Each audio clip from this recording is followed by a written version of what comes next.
Assalamualaikum warahmatullahi wabarakatuh. Ya, sebelum memulai mata pelajaran pagi hari ini, marilah kita berdoa menurut kepercayaan masing-masing. Berdoa mulai. Selesai. Ya, baik anak-anak.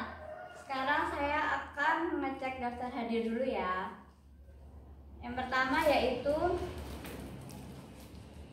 Ana, yang kedua Billy, yang ketiga Citra, yang keempat Dani, yang kelima Edo, yang keenam Francisca, yang ketujuh Tio. Baik. Nah, sebelum kita memulai mata pelajaran hari ini, saya akan mengulas kembali tentang mata pelajaran yang kemarin. Apakah ada yang masih ingat terkait mata pelajaran litosfer? Ya, kamu? Ya, betul. Nah, kita kali ini akan mempelajari tentang dinamika atmosfer. Nah, sebelum kita mempelajari, kita di situ dituntut untuk mengetahui tentang pengertian atmosfer, tentang komposisi atmosfer, manfaat dari atmosfer, serta struktur atmosfer itu sendiri. Nah, dari kalian apakah ada yang sudah baca materi terkait dinamika atmosfer ini? Ya, baik. Atmosfer itu apa sih yang kalian ketahui? Nah, jadi atmosfer itu merupakan susunan dari gas-gas atau partikel yang menyelubungi bola bumi. Jadi bumi itu kan berbentuk bulat. Nah, di situ bumi itu diselubungi oleh lapisan gas-gas atau udara-udara di situ. Nah, selain itu atmosfer memiliki sifat-sifat tertentu. Nah, sifat-sifat atmosfer itu terdiri dari 4 sifat. Yang pertama yaitu tidak berwarna, tidak berbau, serta dapat dirasakan. Contohnya yaitu udara. Udara itu tidak memiliki warna dan tidak memiliki bau, tapi bisa kita rasakan. Nah, yang kalian temui biasanya yaitu angin. Angin berhembus, kita bisa merasakannya. Dan yang kedua yaitu atmosfer bersifat elastis. Nah, atmosfer ini bisa mengembang serta mengerut. Kalian pernah tahu balon udara atau balon? Nah, balon itu jika kita tiupkan angin, maka balon itu akan mengembang. Serta jika kita diamkan selama beberapa hari, maka balon itu akan mengerut. Itulah sifat atmosfer. Nah, yang ketiga yaitu transparan. Nah, atmosfer ini transparan terhadap radiasi. Jadi cahaya matahari itu kan radiasi. Nah, itu tidak dapat menembus atmosfer itu sendiri. Nah, yang keempat yaitu mempunyai berat sehingga memiliki tekanan. Nah, itulah beberapa sifat-sifat atmosfer yang ada. Apakah dari keempat sifat itu ada yang ditanyakan? Jika sudah jelas, maka saya akan melanjutkan mengenai komposisi atmosfer. Jadi, meskipun atmosfer itu udara, itu memiliki komposisi. Nah, komposisi yang ada di atmosfer itu terdiri dari beberapa gas. Nah, gas-gas tersebut diantaranya yaitu nitrogen, hidrogen, karbon dioksida, oksigen, neon, helium, serta dinitrogen monoksida. Nah, nitrogen ini memiliki volume terbesar, yaitu sekitar 78% yang menempati permukaan bumi. Sedangkan oksigen hanya memiliki volume sebesar 21% yang ada di permukaan bumi. Serta yang lainnya berada di bawah 1%. Nah, selanjutnya yaitu kita pelajari tentang manfaat. Apa sih manfaat atmosfer bagi permukaan bumi, bagi kita? Nah, jadi atmosfer ini memiliki manfaat yaitu sebagai sarana pernapasan dan pembakaran. Jadi kalian bernafas itu kalian menghirup oksigen dan mengeluarkan karbon dioksida. Nah, gas-gas tersebut yaitu merupakan gas-gas dari komposisi dari atmosfer itu sendiri. Kalau pembakaran itu kita bisa lihat contohnya dari fotosintesis. Nah, selanjutnya yaitu memungkinkan terjadinya awan dan menimbulkan titik-titik hujan.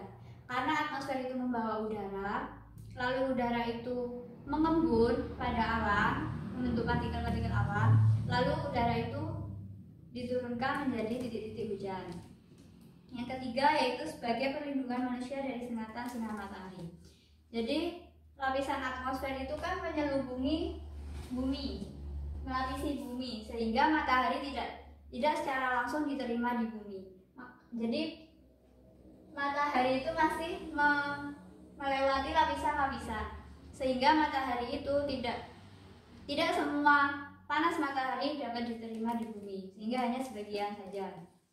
Nah, yang keempat yaitu adanya udara yang menyebabkan suhu pada siang hari tidak terlalu tinggi dan pada malam hari tidak terlalu rendah.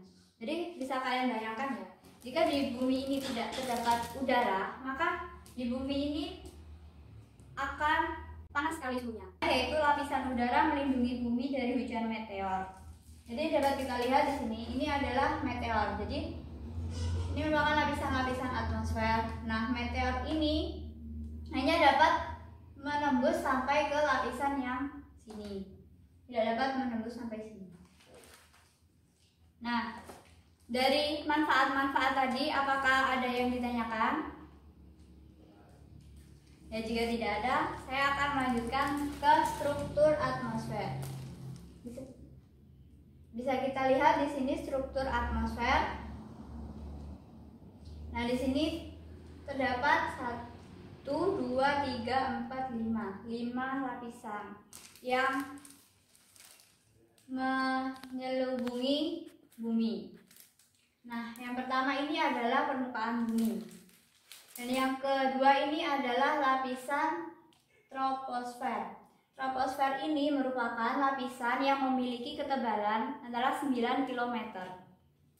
Nah, pada lapisan troposfer ini terdapat 3 bentuk awan, yaitu awan cumulus atau awan rendah, awan sedang, serta awan tinggi, yaitu awan cirrus. Nah, pada lapisan ini juga dapat terjadi curah hujan, karena curah hujan itu dibawa oleh awan. Pada lapisan troposfer ini suhunya termasuk ke dalam suhu yang stabil, yaitu memiliki suhu minimum negatif 50 derajat Celcius hingga 60 derajat Celcius. Nah, ini merupakan lapisan stratosfer. Nah, pada batas antara lapisan troposfer dengan stratosfer ini disebut dengan tropopause. Nah, lapisan stratosfer ini merupakan lapisan yang memiliki ketebalan antara 12 hingga 80 km. Nah, pada lapisan ini juga terjadi konsentrasi gas ozon atau O3. Nah, selanjutnya yaitu lapisan mesosfer. Lapisan mesosfer ini memiliki ketinggian di atas 80 km. Serta pada lapisan ini temperatur tidak stabil. Temperatur dapat bertambah dan berkurang sampai minimum pada ketinggian 80 km. Lalu yang selanjutnya yaitu termosfer. Nah, pada lapisan ini dikenal dengan lapisan yang sangat panas ya, karena suhu di sini mencapai 1700 derajat Celcius. Lalu yang terakhir adalah lapisan eksosfer. Pada lapisan ini gaya gravitasi bumi sudah tidak ada atau sangat kecil sekali, karena lapisan ini terletak jauh dari permukaan bumi. Nah, struktur atmosfer ini juga dibagi berdasarkan jenis dan kondisi gas. Nah, jadi struktur ini dibagi menjadi dua, yaitu ionisasi dan lapisan ozon. Pada lapisan pada ionisasi ini dibagi menjadi 3 lapisan, yaitu lapisan D, E, dan F. Nah, yang pertama yaitu lapisan D.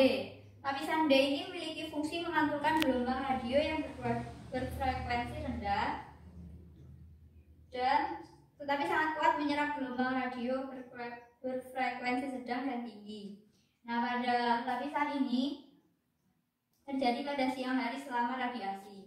Jadi penyerapan gelombang radio pada lapisan ini terjadi pada siang hari karena adanya radiasi tersebut.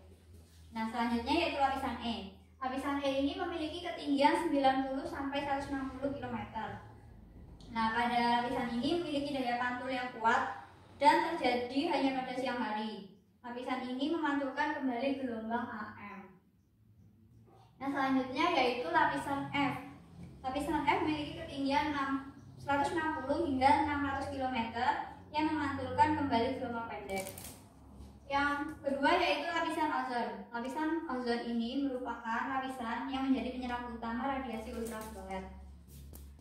Nah, radiasi ultraviolet ini jika sampai ke permukaan bumi, ini sangat bahaya karena ultraviolet tersebut dapat merusak kulit kita, dapat menimbulkan kebutaan, dan dapat bakar. Nah, selain itu, lapisan ozon ini dapat dipengaruhi oleh kulkas dan oleh hair dryer karena alat-alat tersebut mengandung gas CFC.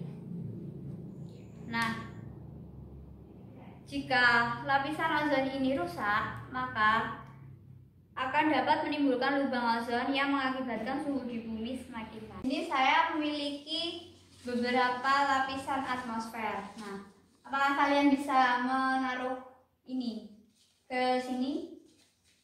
Ini lapisan termosfer. Lapisan termosfer ini ada di mana tadi, ayo? Ya, kamu?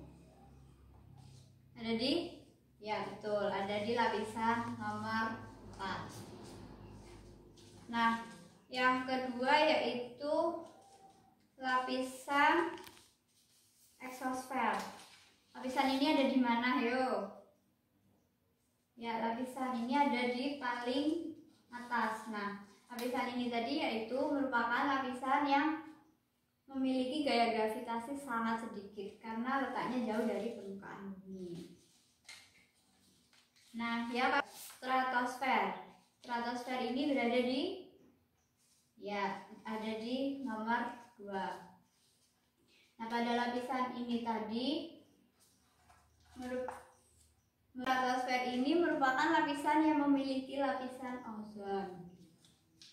Nah, selanjutnya troposfer. Ya, kamu? Ya, betul. Lapisan troposfer ini berada di lapisan pertama. Lapisan ini merupakan lapisan pada terbentuknya awan yang dapat menimbulkan hujan. Nah, dari penjelasan tadi apakah ada yang ditanyakan? Jika tidak ada, jangan lupa dikerjakan pada latihan soalnya. Kurang lebihnya mohon maaf. Wassalamualaikum warahmatullahi wabarakatuh.